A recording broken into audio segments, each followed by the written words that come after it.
Your kids can skip this year. Mother's Day is only for the well-behaved ones, Mom said through the phone, her voice clipped, dismissive, like she was talking about a neighbor's cat, not her own grandchild. My 8-year-old daughter froze mid-sip, her small fingers tightening around her juice cup. Her chin quivered before the words even formed. "Grandma doesn't love me?" she breathed, barely louder than a thought. My name is Ariana Holt. I'm 32. And in that instant, one truth sharpened inside me like glass.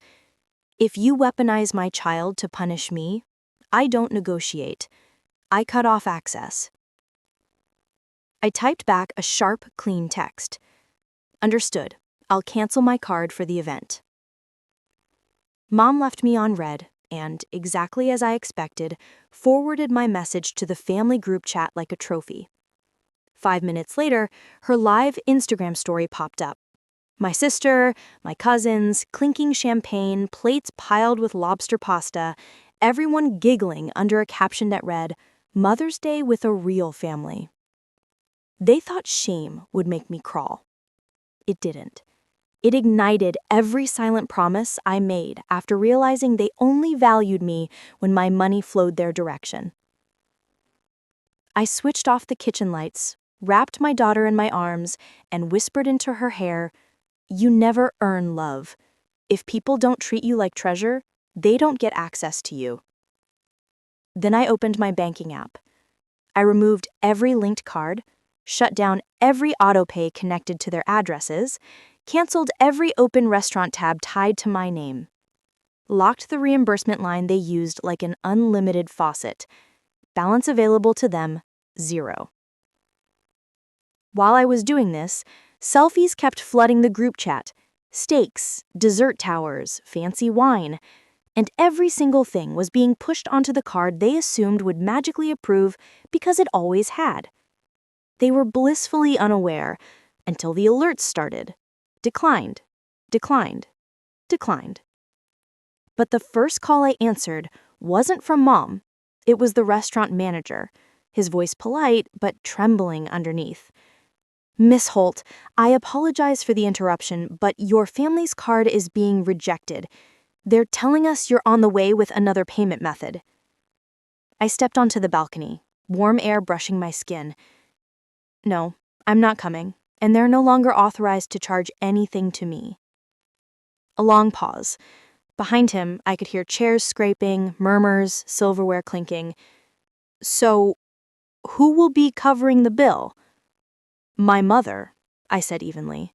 "The one who told my daughter she wasn't well behaved enough to join them." The silence that followed said everything. He exhaled softly, suddenly understanding. "I'll speak with them. Thank you for clearing that up." Seconds after we hung up, the group chat exploded. My sister, "What did you do?" Mom, "Call me right now. This isn't funny." Cousin, "We just ordered dessert. What is happening?" But the thing that struck hardest wasn't their panic. It was the realization that for the first time in my entire life, I didn't run. I didn't fix. I didn't apologize. I didn't bend. My daughter curled up next to me, watching Disney, her head warm and soft against my thigh. "Mommy, are they mad?" "They're mad because they finally hit consequences," I told her quietly.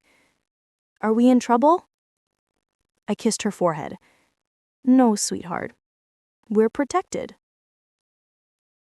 Inside that restaurant, chaos built. Raised voices, declined cards, impatient stares. But for once, none of it belonged to me. Then, Mom called. Not a voice note, not a raging text, an actual call. Her voice wavered, thin and fragile. "Ariana, honey, your card must be acting up. Please fix it so we can finish dinner." I leaned against my pillows. "There is no issue. I removed you all today." Silence. Then the switch flipped. Familiar entitlement snapping back into place. "You're choosing to do this on Mother's Day? In front of everyone? You're humiliating us." No. You did that the moment you told my daughter she wasn't well behaved enough to join them. I could hear people whispering behind her, chairs moving, someone insisting the waiter try the card one more time.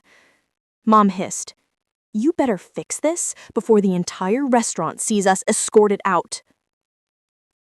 There's nothing to fix. Her breathing sharpened. You think you're powerful because you have money? No. I'm powerful because I shut the doors you kept walking through. She attempted the crying routine, the same tactic she used when I was 10 and didn't know better.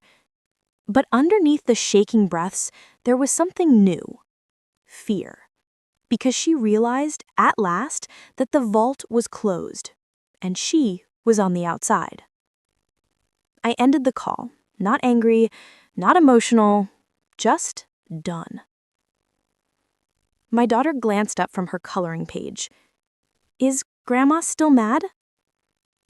She's learning, I murmured. Right then, my phone lit again. The restaurant manager. His voice was low. They're refusing to leave. We need your authorization for the next step. I closed my eyes and took a measured breath. And 15 minutes later, I stepped into the restaurant lobby, not rushing, not flustered, calm. The moment Mom saw me, she shot up from her chair, mascara streaks, napkin clenched in her fist like a surrender flag. My sister folded her arms, pretending she was the one wronged. The waiter, poor kid, looked relieved enough to faint. They weren't even seated anymore. They were surrounded, people watching, phones raised, whispers traveling like smoke. Not the glamorous Mother's Day scene they expected. Mom seized my wrist. Ariana, stop this and turn the card back on. This is humiliating. You humiliated yourselves the moment you rejected my child, I said calmly. You have to forgive. Family always forgives. My daughter's voice echoed in my mind. Why don't they want me, Mom? I turned to the manager. Run the bill through my account, but only for what they had already consumed. No champagne, no extras, only necessities. He nodded firmly. I looked at my mother. You don't get to keep privileges after throwing away people. Her lip trembled. My sister inhaled, ready to lash out. Then she met my eyes and backed down. For the first time in my life, they understood consequences weren't theoretical anymore. The manager processed the charge. I signed, and I walked away. Mom hurried after me into the entrance hall, her voice barely hanging together. Ariana, surely you're not serious about what you said earlier, right? I turned toward her. I haven't even begun. She stared like she didn't recognize me, like the daughter she once could manipulate had evaporated. The elevator doors slid open behind me. I stepped in slowly, deliberately, never breaking eye contact. She stood frozen in the hallway. Right before the doors closed, she whispered, "What are you going to do?" I didn't reply. There was nothing left to explain, only proof left to deliver. On my way home, my phone buzzed nonstop. Dad calling, my brother calling, relatives flooding the screen, frantic voice notes, and frantic screenshots. Suddenly, they all cared.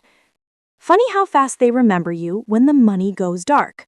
All of them, suddenly trying to understand my state of mind.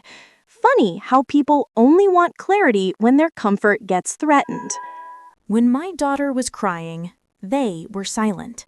When it's their luxury brunch collapsing, they discover urgency. The moment I parked, I walked into our living room. My daughter was coloring on the carpet, earbuds in, still wearing that little purple hoodie she wore this morning. She looked up, eyes big, waiting for my expression to tell her if she should be scared. I knelt. I didn't let them talk down to us today. Her shoulders dropped. Relief, like she'd been holding her breath, too. Then I opened my laptop, because people think consequences are just emotional. They don't realize consequences can be structural. Inside my bank dashboard, I opened the Authorized Users tab. Mom, brother, dad. 3 names. 3 people who treated me like an ATM dressed in skin. Remove access. Confirm. A window popped up. Processing completed. They wanted to play hierarchy. Fine. Let's see how they operate without access to the very woman they declared not well-behaved enough for Mother's Day. And the next morning, the real fallout started. 8:07 a.m. Before I even finished brushing my teeth, my phone lit up like New Year's Eve. 15 missed calls, 9 voice messages, 6 texts. Urgent. Pick up now. Mom first, then dad, then my brother.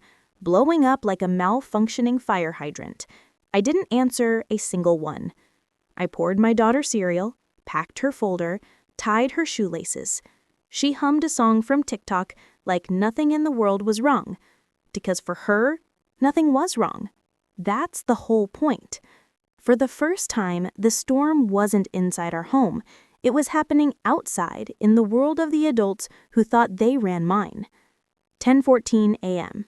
Bank manager calls. Miss Romano, your mother and brother are here demanding access. We informed them they're removed. They're not handling it well. I sipped coffee.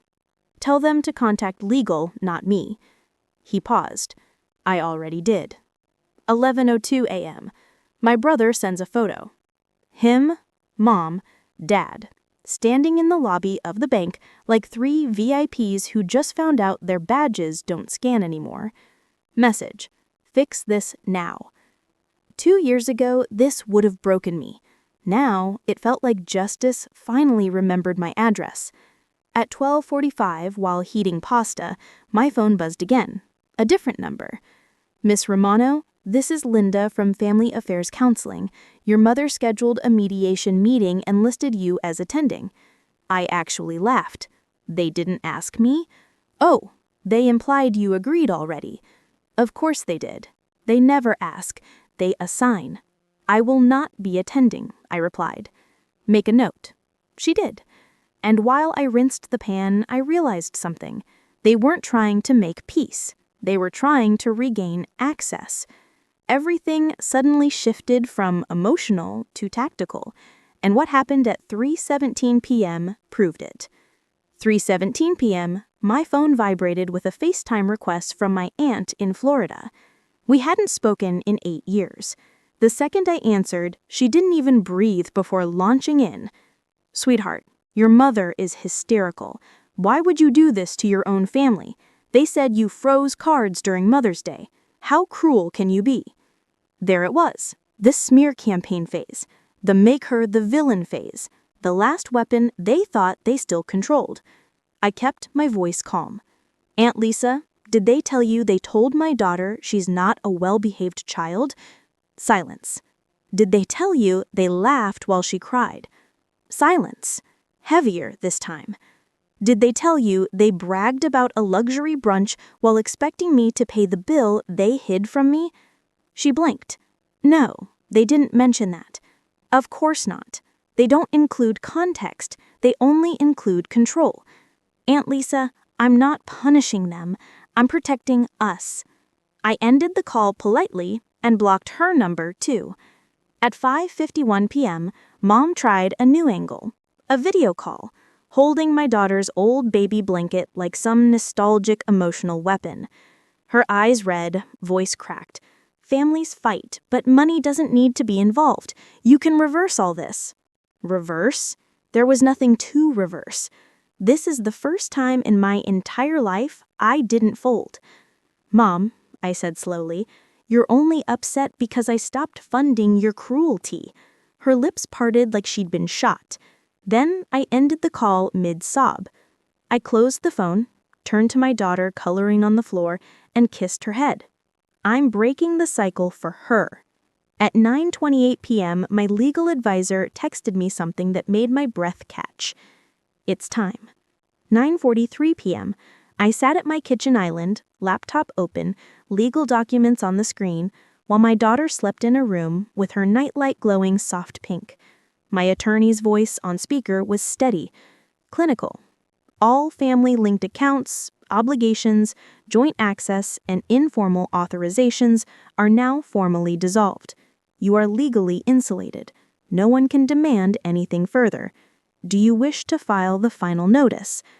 I looked at the blinking cursor. This wasn't revenge. This was the moment I became undeniably done. I clicked send. In less than 1 second, an entire lifetime of emotional debt was closed. At 10:11 p.m., Dad called from a different number. I answered, only because I wanted the final moment to be clean. His voice wasn't angry now. It was thin.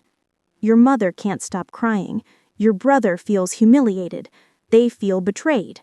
I stared at the steam rising from my tea. I felt that for 30 years, I replied.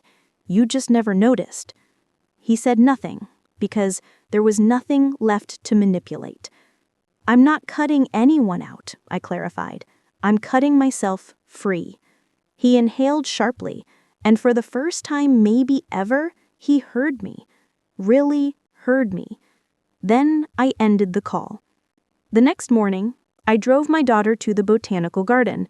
We walked among the cherry blossoms. We laughed. We ate ice cream at 9:30 a.m. for absolutely no reason. Her happiness wasn't a battlefield anymore. It was ours, pure, untouched, unbargained. And as she hugged my arm and pointed at a butterfly struggling to escape its cocoon, I felt it in my chest. We broke the pattern. My family lost their supply, but I gained something they never had or understood. A life built on self-respect, not fear. I'm choosing a future where my daughter grows up knowing she never has to beg anyone to see her value. The legacy of humiliation ended here with me, quietly, firmly, permanently.